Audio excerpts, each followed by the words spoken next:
Hello everyone, welcome back to another video. In today's video we're going to be summarizing everything that was announced / previewed in Apple's spring-loaded event from April 2021.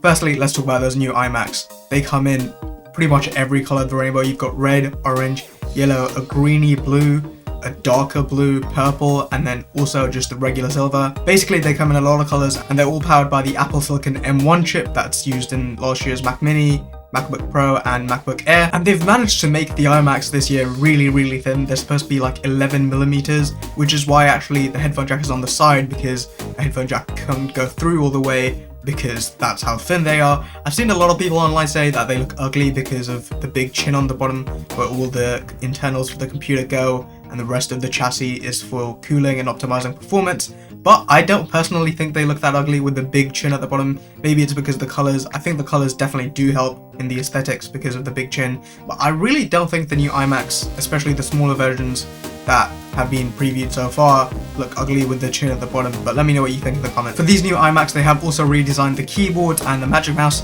even though the charging port is still underneath the mouse, so you still can't use it when you're trying to charge the mouse, which is still kind of annoying. The keyboards have a emoji button. With the higher end iMacs, you also get a keyboard with Touch ID. Speaking of the higher end iMacs, the higher end iMacs come with 4 USB-C ports, 2 of them being Thunderbolt.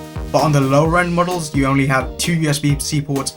Also, all models of the iMac have a headphone jack on the side, as I mentioned, because they're ridiculously thin and a headphone jack on the back or front just wouldn't work. Speaking of the ports, the power supply cable is very interesting. It's a MagSafe style design that is color coordinated, so it's magnetic when you put it in, and it's a round proprietary connector, it looks like. If you want to use Ethernet, you're actually going to have to plug that into the power brick.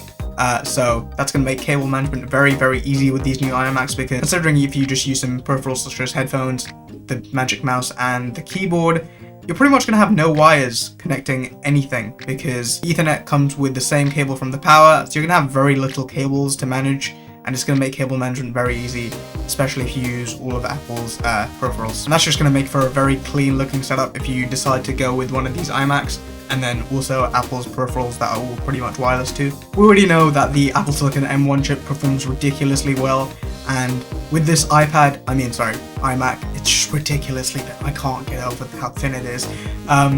The M1 chip is going to perform great. With the higher end models, you do in fact get a 1 extra GPU core, but otherwise it's the same spec wise. But I do think if you go for the higher end, you're going to be doing it for the extra ports instead of the extra 1 GPU core. Speaking of the iPads, let's talk about the new iPads. Both of the new iPads are powered by the new M1 chip. The lower end model starts at 800 and the bigger higher end model starts at 1100. But both of these are once again powered by the M1 chip, which is pretty insane for an iPad, and it just makes the MacBook Air look like the worst product, because you get the M1 chip in this iPad, you get it in the Mac Mini, you get it in a MacBook Pro, and with the passive cooling of the other devices and the portability of the iPad, the MacBook Air just seems to be the worst value for money option. If you're going to buy a system in 2021 that is powered by an Apple M1 chip, the MacBook Air, I don't know why they're doing it, but they've made the MacBook Air just look terrible in comparison to the iPads and the Mac Mini, and now even the iMacs, if you're considering value for money. But yeah, the 2 iPads with the new M1 chip look pretty interesting, and I really want to see how battery life improves with the M1 chip, because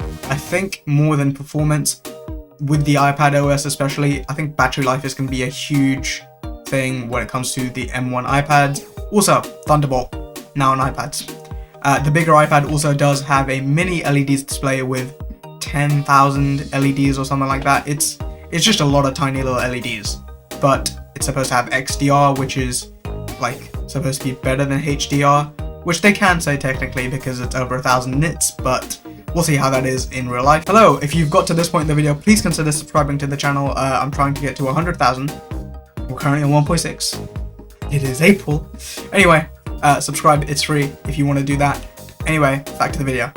Oh, and they also announced a purple iPhone 12, because colors. Lastly, they also announced AirTags, which are these little circular tracker things that you can put on your keys, your bag, pretty much anything, and they use the Find My iPhone app and same technology pretty much to track anything that you want to track. So they come in a pack of 1 for around 30 quid, but you can buy a pack of 4 for 100, which is pretty good actually, considering that just a charger from Apple goes for around 25 to 30 pounds.